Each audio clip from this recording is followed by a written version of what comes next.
ஆதி என்னும் பராபரையே அன்பான மனோன்மணியே ஜோதி எனும் பஞ்சகத்தாலே சொற்பெரிய கரிமுகனே தேது நீக்கும் கந்தவளே திருத்துகின்ற குருநாதர்களே 18 சித்தர்களே பண்பான பரமசிவமே ஓதியே ஜோதிடங்கள் உரைப்பதற்கு நாத விந்து வடிவாக நல்ல துணை ஆவீரே.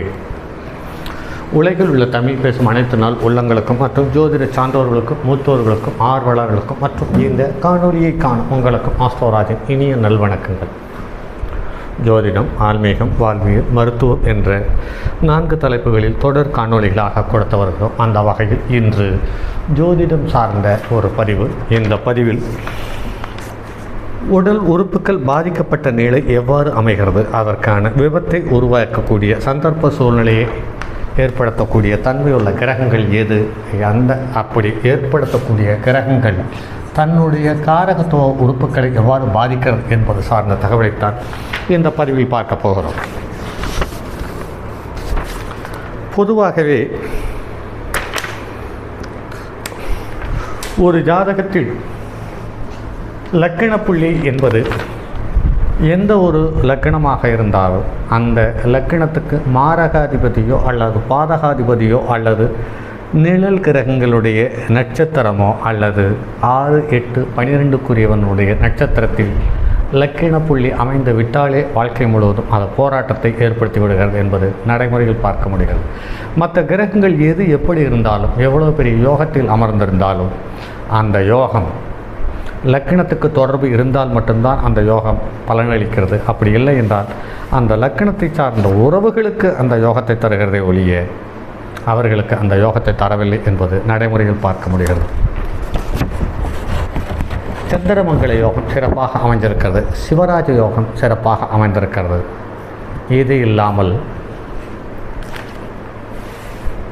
3, 6, 10, 11ஆம் இடங்களில் இயற்கை பாவக்கரங்கள் இருக்கும் பட்சத்தில் அது மிகப்பெரிய யோகத்தை தருகிறது என்று ஒரு விதி உண்டு.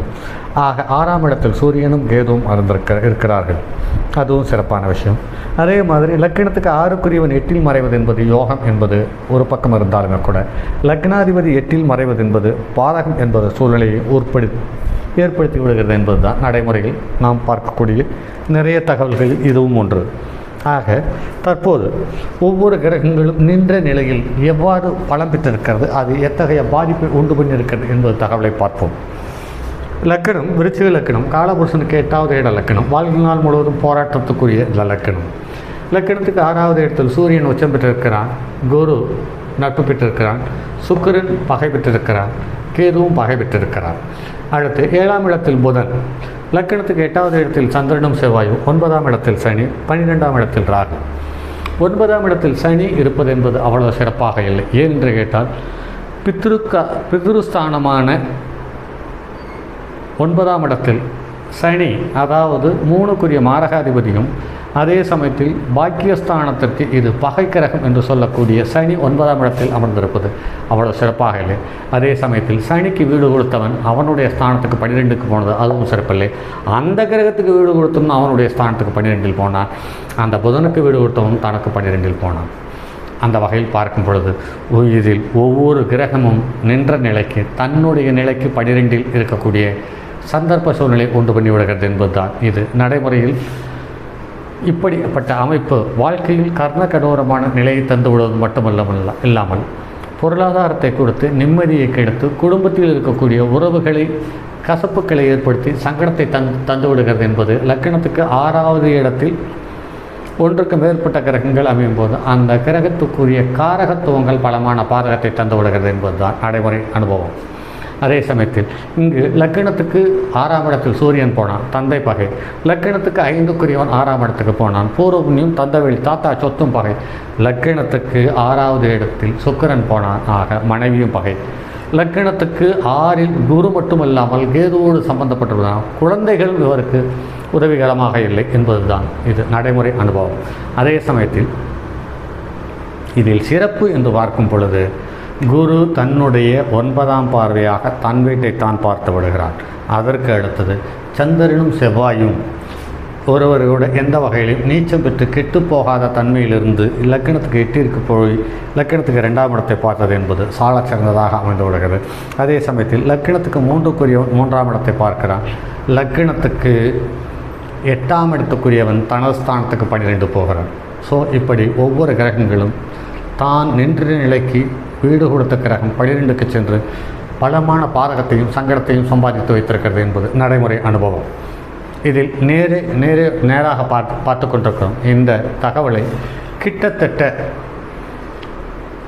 988 முதல் இந்த ஜாதகரை எனக்கு அடையாளம் தெரியும். 1988ஆம் ஆண்டு முதல் இவரை எனக்கு அடையாளம் தெரியும். இன்று வரை இவர் பொருளாதாரத்தில் சிறப்பான நிலையில் இருந்தாலும் குடும்பம், வாழ்க்கை, உறவுகள், தந்தை வழி தாத்தா சொத்து இப்படிப்பட்ட அம்சங்களிலிருந்து விலகி பகையோடு பாதுகாப்பு இல்லாமல் தனித்து விடப்பட்டிருக்கிறார் என்பதுதான் இங்கே மிகவும் பலகீனமான ஒரு தகவல். சரி, லக்னத்துக்கு 3க்குரிய சனியினுடைய அனுச நட்சத்திரத்தின் சாரத்தில் அமைந்திருக்கிறது. லக்னமும் நேர் வீடு, சனி நின்ற வீடும் நேர் வீடு ஆக ஒருவருக்கொருவர் திரிகோணத்தில் இருப்பது என்பது பலகீனமான சமாச்சாரம். அந்த வகையில் பார்க்கும்போது லக்னத்தில் இருக்கக்கூடிய சனியும் 9ஆம் இடத்தில் இருக்கக்கூடிய சனியும் ஒரே தன்மையுள்ள செயல்களை தான் தருகிறார்கள்.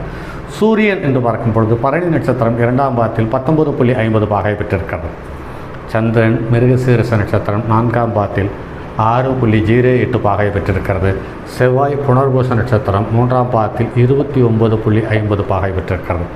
ஆக இந்த செவ்வாய் மட்டும் லக்னாதிபதி 8ஆம் இடத்தில் மறைந்து மாரகஸ்தானத்தில் இருந்தாலும் குருவனுடைய நட்சத்திரத்தோடு 5க்குரியவனுடைய நட்சத்திரத்தோடு அதிகபட்ச பாகை வாங்கியிருக்கிறது என்பது விசேஷமான தகவல்.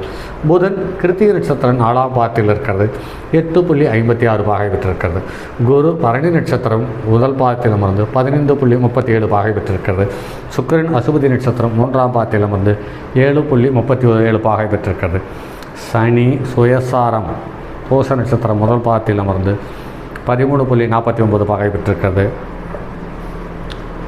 ராகு சுவாதி நட்சத்திரத்தில் தன்னுடைய சுயசாரத்தில் 4ஆம் பாதத்தில் அமர்ந்து 19.18 பாகை பெற்றிருக்கிறது. கேது பரணி நட்சத்திரம் 2ஆம் பாதத்தில் அமர்ந்து 19.18 பாகை பெற்றிருக்கிறது. ஆக ஒவ்வொரு கிரகங்களும் தான் நின்ற நிலைக்கு எதிரி அல்லது பாதகமான கிரகத்தினுடைய சம்பந்தப்பட்ட தகவலையே பெற்றிருக்கிறது அல்லது சாரத்தை பெற்று பலம் பலகீனத்தை அதிகப்படுத்தி காட்டியிருக்கிறது. சூரியன் பரணி நட்சத்திரம் பகை கிரகத்தினுடைய நட்சத்திரம்.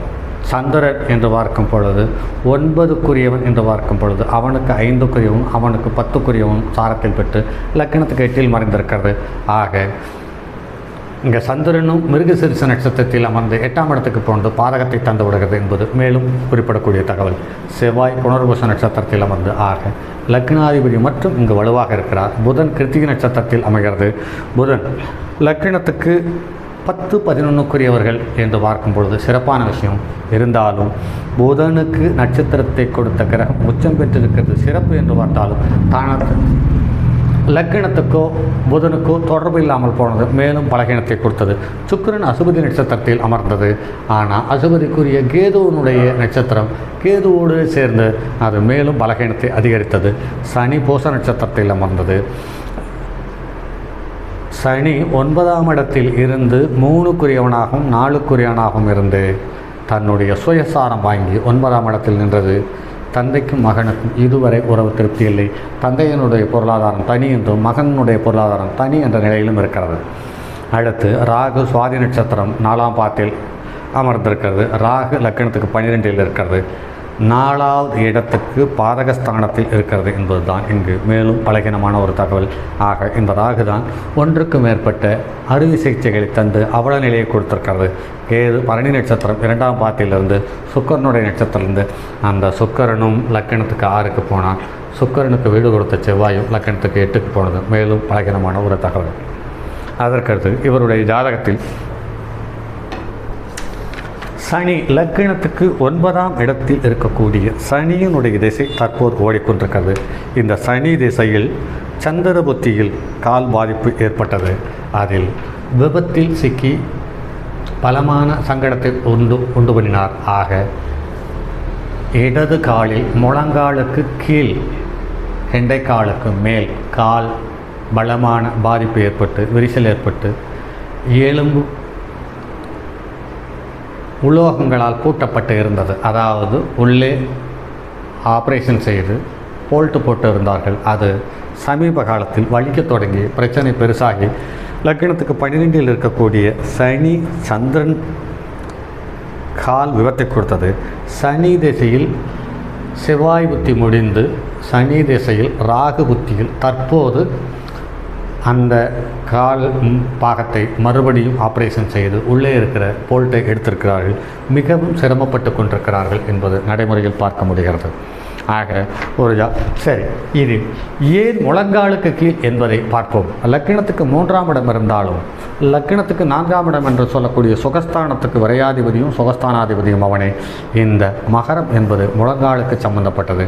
ஆக சனி தன்னுடைய வீட்டை தான் பார்த்ததனால் கால் பகுதியில் முழங்காலை பாதிப்பை உண்டு பண்ணியிருக்கிறான் என்பது நடைமுறையில் பார்க்க முடிகிறது. அதே சமயத்தில் இன்று என்று பார்க்கும் பொழுது சனி ராகுவை கடந்து நிற்கிறது. ராகு அடுத்து மகரத்தை தொடப்போகிற சூழ்நிலையில் ஆப்ரேஷனை பண்ணியிருக்கிறார்கள். அதே சமயத்தில் இந்த இடத்தில் குரு லக்கினத்துக்கு 6ஆம் இடத்திலிருந்து 2-5 சனியை தொட்ட பொழுது ஏற்கனவே இருந்த விபத்தில் ஏற்பட்ட பாதிப்பிலிருந்து விலகுவதற்காக அல்லது பாதிப்பை குறைத்து கொள்வதற்காக மறுபடியும் அறுவை சிகிச்சை செய்திருக்கிறார்கள். இது பூரண குணமடைந்துவிடும் என்று சொல்லியிருக்கிறேன். இது சமீபத்தில் போன வாரத்தில் இந்த நண்பர் மறுபடியும் வந்திருந்தார். இப்படிப்பட்ட நிலை இருக்கிறது. என்ன செய்யட்டும்? ஆப்ரேஷன் பண்ணட்டுமா? ஆப்ரேஷன் செய்தால் தற்போதைய நிலைமையில் பூரண நிவாரணம் கிடைக்குமா, பூரண நலம் கிடைக்குமா என்ற ஒற்றை கேள்வியோடு வந்தார். கோச்சார ஜென்மச்சனியை கோச்சார குரு கடக்கிறான். அதே சமயத்தில் கோச்சார சனியையும் குரு பார்க்கிறான். கோச்சார சனியை பார்த்து கோச்சார குரு ஜென்ம சனியை கடக்கிறான். ஆக உங்களுக்கு இந்த காலகட்டம் அறுவை சிகிச்சைக்கான அற்புதமான காலகட்டம். அறுவை சிகிச்சை செய்து விடுங்கள், பூரண நலத்தோடு இருக்கலாம் என்று சொல்லி அனுப்பியிருக்கிறேன். இந்த ஜாதகத்தில் மேலும் குடும்ப வாழ்க்கை என்ற ஒரு சூழ்நிலை சம்பந்தப்பட்ட தகவலில் இந்த ஜாதகத்தை மறுபடியும் குடும்ப வாழ்க்கையும் உறவுகளும் என்ற தலைப்பில் வரக்கூடிய பதிவில் இந்த ஜாதகம் மறுபடியும் இந்த போர்டில் போட்டு அதற்கான விளக்கங்களை தருவோம். இந்த ஜாதகம் எனக்கு எண்ணற்ற தகவலை அள்ளித்தந்த ஜாதகங்களில் இதுவும் ஒன்று. இந்த ஜாதகம் ஆரம்ப காலத்தில் ராகு திசை நடக்கிற காலத்தில் சந்திரனுக்கு 5ஆம் இடத்தில் ராகு, சூரியனுக்கு 7ஆம் இடத்தில் ராகு, குரு சுக்கிரனுக்கு 7ஆம் இடத்தில் ராகு, சனிக்கு 4ஆம் இடத்தில் ராகு. ஆக எந்த விதத்திலேயும் பாதிப்பு அடையாத ஒரு ராகு திசை இவருக்கு ஒரு அற்புதமான யோகத்தை தந்தது என்பதுதான் மேலும் ஒரு தகவல். அந்த தகவல் தென்னிந்தியாவிலேயே இந்த ஒரு மனிதன், அதாவது இந்த மாணவன் ஆகச்சிறந்த மாணவனாக அறியப்பட்ட காலம் ராகு திசையில் சுக்கிரபுத்தியில். அது சார்ந்த தகவலை அடுத்தது பதிவில் அல்லது இன்னும் சில பதிவுகள் கடந்து வரக்கூடிய பதிவுகளில் பார்ப்போம் நண்பர்களே. அதுவரை உங்களிடமிருந்து விடைபெறும் உங்கள் அன்பு நண்பன் எம் ராஜரத்தினம்.